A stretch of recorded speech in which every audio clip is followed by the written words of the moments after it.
I mean, question to both of you. What do you think was going on in this position? Actually, Fabiano first. I mean, I was a bit surprised by the draw, but I thought about it for a little while, and I mean, at least I knew what my next move should be. I thought I should play knight h3, knight g5, bishop d4 after that. But I mean, I can never be better here, and I don't really have any active ideas, so if anything, black is better, but at least I thought I was over the worst of it. I thought it was much more dangerous a few moves ago. Right, okay.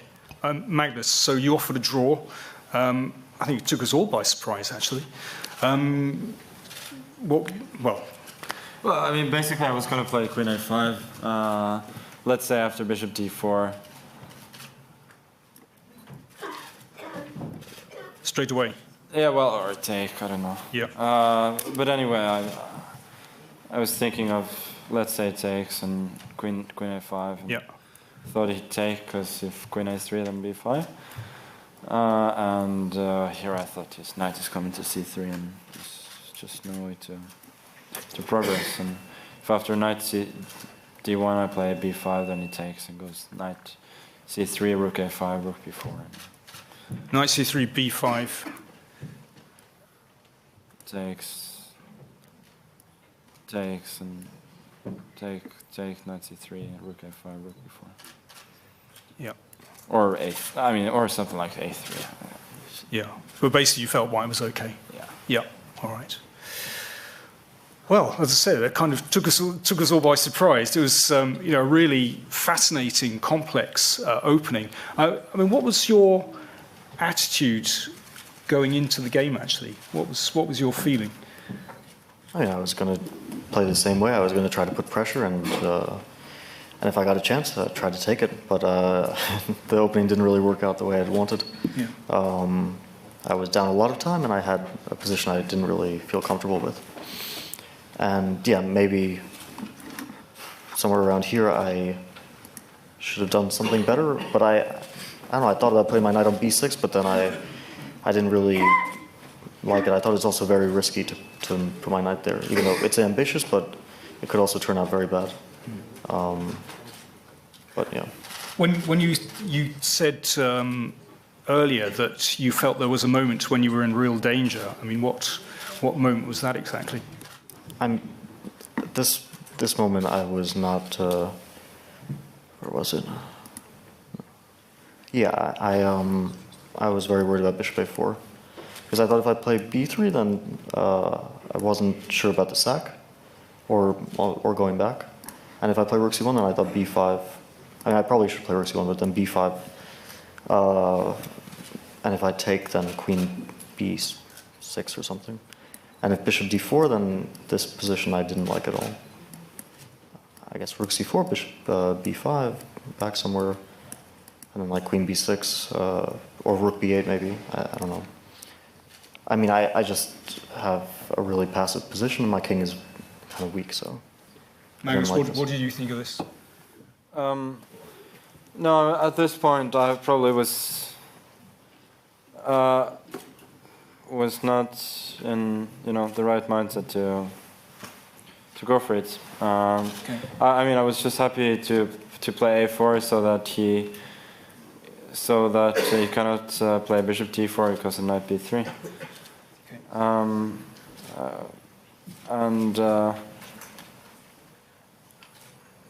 And apart from that, I don't know. I thought I could just keep improving my position, but I sort of missed his plan with queen b4 and then rook d1. So I mean, I thought his plan was to, I don't know, bring the knight to c3 or something. But then I mean, he cannot really do that because I have knight d3. So yeah, I just missed this plan, and then I felt there was nothing. Okay, well, let's get some questions. As usual, if you'd like to say who you are and who you're working for, please. So, Peter. Peter Doggers, chess.com. Question from Magnus. After move 20, for a few moves you played rather quickly. Was that a deliberate attempt to press him on the clock? And are you maybe, do you think you maybe lacked a bit of accuracy in that phase or not? Maybe, I don't know. But to be honest, I was just trying to, make natural moves, and I mean, everybody could see it. I wasn't really necessarily going for the maximum. I just wanted a position that was completely safe and where I could put some pressure. But I mean, if a draw hadn't been a satisfactory result, obviously I would have approached it differently. Okay, next question, please. Yeah, Jørgen. Jørgen, NRK Norway. FIDE vice president tweeted not enough rounds and too many rest days. So questions to both players. Do you agree? Too many rest days, Fabiano. I mean, I actually wouldn't mind more rounds. I think 16 or 18 rounds would be fine. Yeah, I mean, 12 rounds is really. It's not like we're exhausted after 12 games or anything. I don't think so. So I'm sure we could play a few more, but okay, we kind of play with the system that we have. So. Yeah. Do you think there are too many rest days? I mean, that's not my main concern right now, to be honest. But it's to be discussed after the match, yeah. I guess. Yeah, that's fair enough. Okay, next question, please. Yeah, here. Kedar Lele from Isaka, India. My question to Fabiano is, like, you've been consistently playing E4 in the tournament, and Carlsen has been replying with Sicilian to that. So Carlsen has been taking risks to your E4. So how does your preparation go with that? Because you have missed so many chances around the E4. I mean, I don't know why the Sicilian is a riskier opening than other openings. I mean, it's a very, I mean, the Swedish Cup is a very, very theoretically sound opening. It has been for a very long time. So, I mean, it's not like it's not a crazy opening or anything. I mean, it's a perfectly sound way to play, and it has been played recently in a World Championship match. So, so it's not like this is a first time or anything. You don't want to reveal anything more about your opening preparation. Okay, let's move on. Mike. MikeLineChess.com. Question is for one or both players. Levon Aronian was on our live show today, and he said, on balance, he thinks that Fabiano showed slightly better preparation over the 12 games. I'm curious if you agree with that, Fabiano, and if you agree with that, Magnus.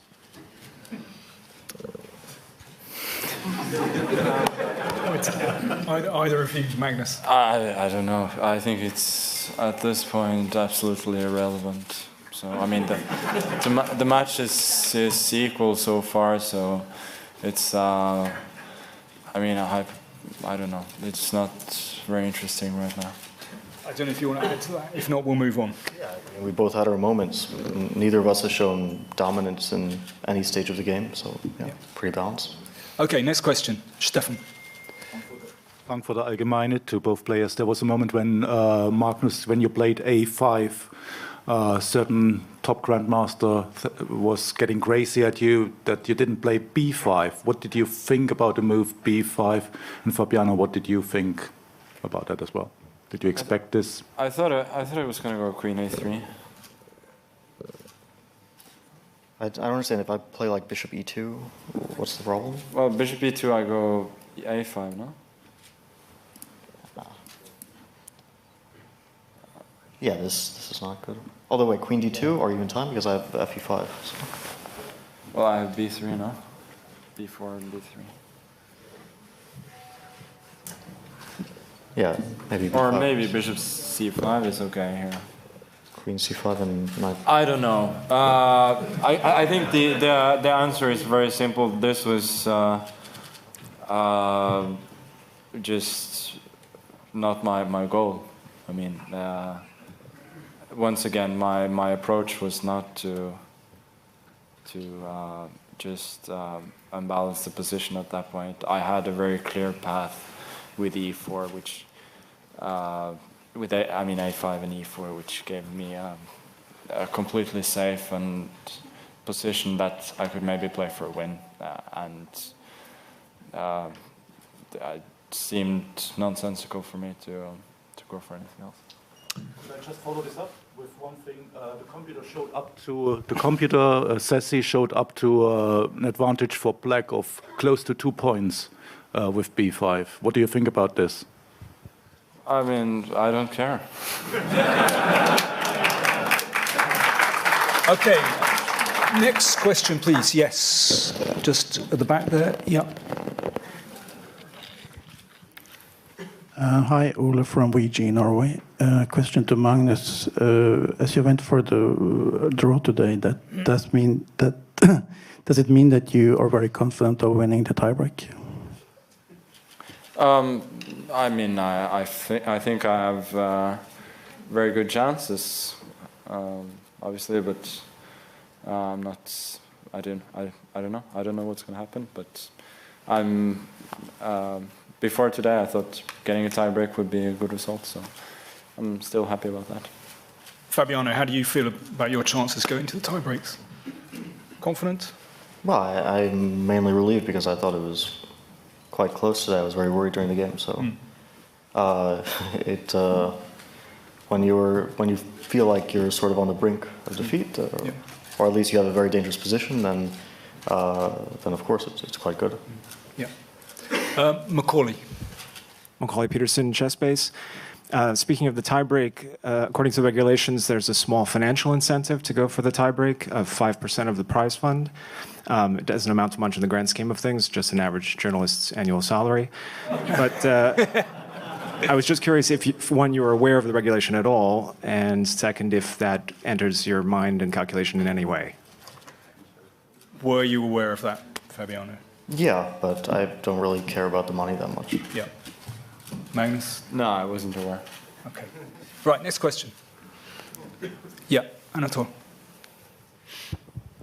Anatol Wittuch, the Standard Austria. A question to both players. Do you think that it kind of damages the popularity of chess as a sport to have a world championship that only consists of draws?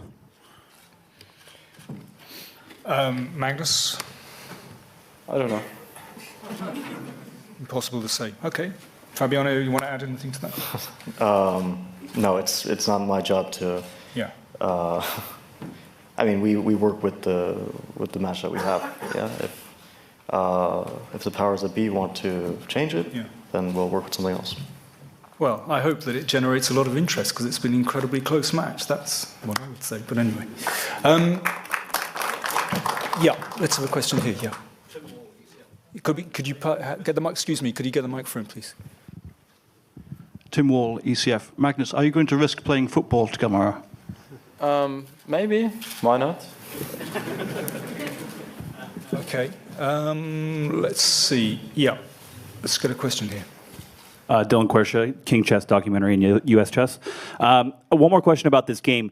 It seems like you both had not wildly, but different opinions of the position. Fabiano seems he's in trouble, and Magnus is kind of saying that Fabiano is okay. Why, from a spectator's point of view, would that difference appear in your mentalities? Magnus, do you want to have a go at that? I wasn't saying his position was okay or anything. I just said it wasn't obvious to how I could break it down without taking risks, and I wasn't willing to take risks, so I think there is no particular contradiction there. Fabiano, do you want to add anything to that? Yeah, I think our evaluations were probably very similar. I mean, I don't think either of us saw anything winning for black or clearly winning for black or anything, but I think we both knew that white was under pressure. This is obvious to any decent player.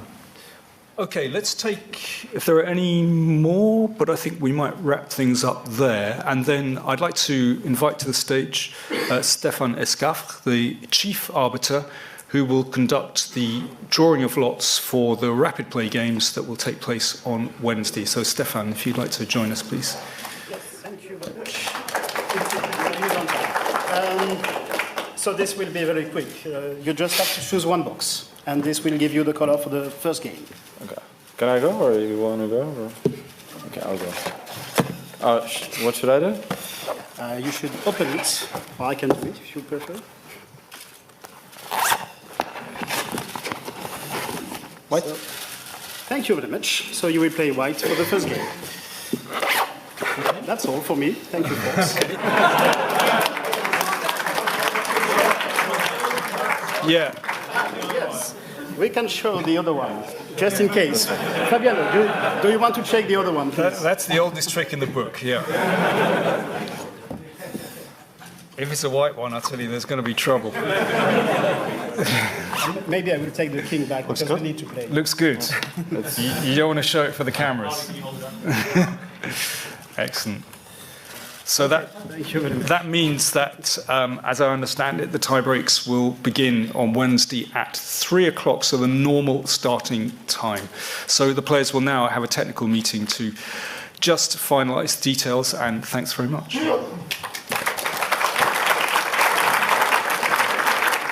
Thank you, Stefan.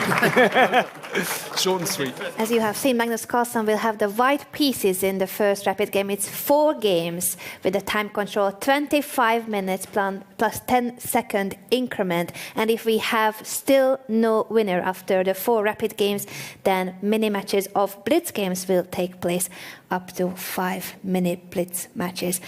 I think that should be enough to declare a winner, but what is crucial is that this is the first World Chess Championship where every single game has been drawn. It never happened in chess history. Hopefully never will. Too, I mean, it is, in one hand, of course, it's upsetting.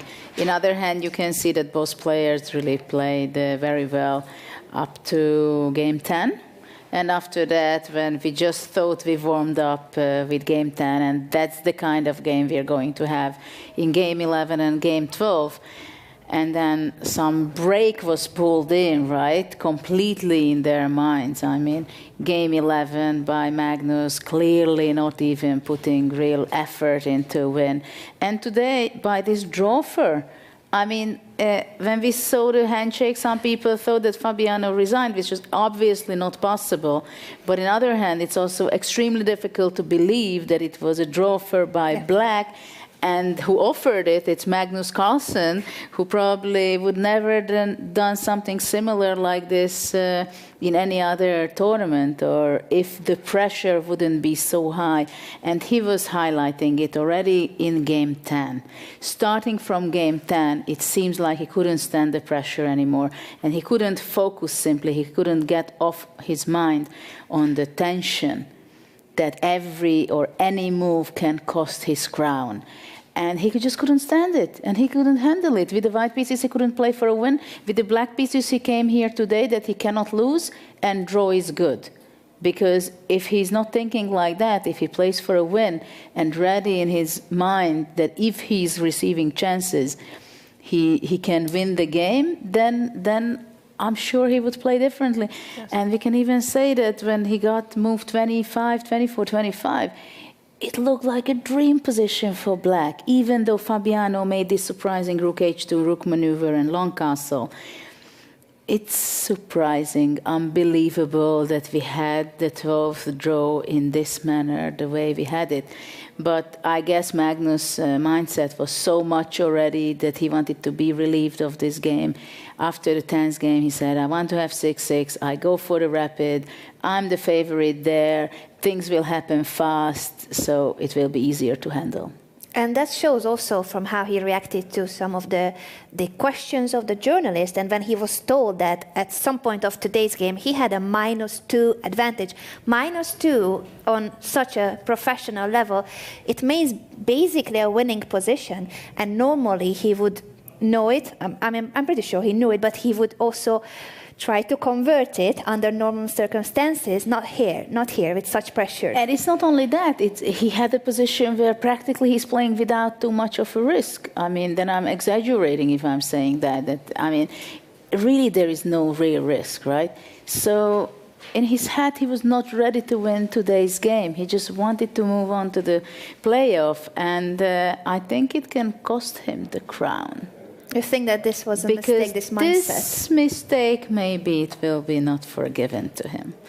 That he did not try, he did not want it anymore to win in classical game, because this is something, shows something we've never seen before by Magnus, and it's not a good sign necessarily. No, he has showed a couple of traits that he didn't usually do before. Also, second-guessing his ideas. Normally, Magnus Carlsen, we see him very confident, the way he sits, how fast he plays, how strong his moves are. And here, almost every single game, he was reaching for a piece, and then he would pull his arm back, then think again, and then maybe Being make a hesitant move. about things. He was hesitant, he was not so confident about his choices, he wasn't so sure of himself. He was out-prepared in many games. He said himself that Fabiano and his team did an amazing preparation, better preparation than his own team. Plus, when he said that his favorite player from the past would be himself 3-4 years ago, that also showed that he is not happy with how he's doing nowadays. Well, he's right in some ways, of course, but I'm pretty sure that we are going to be compensated in the next Wednesday, this Wednesday on the playoff, because of course they're going to play 4 games, which is going to be extremely tough. And let's see how they will be handling the pressure there. The question will be that, the pressure, and also how much Fabiano Caruana has managed to improve his rapid skills, his skills in rapid chess in the past 7 months, since we know that it wasn't his best. But part of his preparation must have been playing rapid games with his team, with his second. So we shall see on Wednesday if the challenger from the United States, Fabiano Caruana, manages to give a big challenge, yet another big challenge to the world champion Magnus Carlsen. And on Wednesday, we definitely have a world champion. Last day of the World Chess Championship. See you all on Wednesday, same time, same place. And thank you once again to our on-site audience as well. It's always a pleasure that you stay until the very last moment. See you on Wednesday at the playoffs.